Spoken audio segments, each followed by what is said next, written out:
Ya, ya.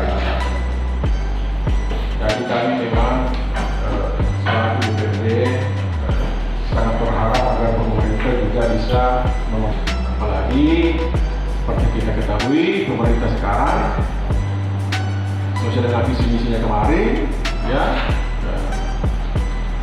untuk melihat bagaimana wajah ini kelihatan dalam mata. Sesuai dengan apa yang telah disampaikan oleh masyarakat Ali Copenge terkait ruas jalan yang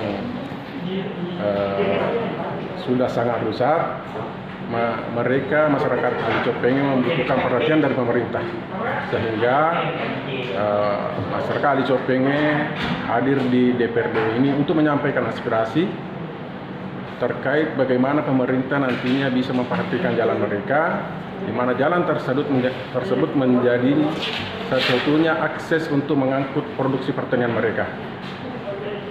Jadi dalam hal ini kami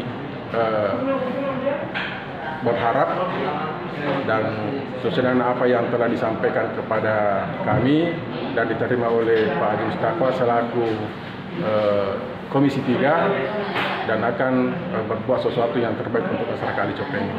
Mudah-mudahan bisa direalisasikan, ditindaklanjuti sesuai dengan apa yang menjadi harapan masyarakat Ali Copenge. Saya kira demikian.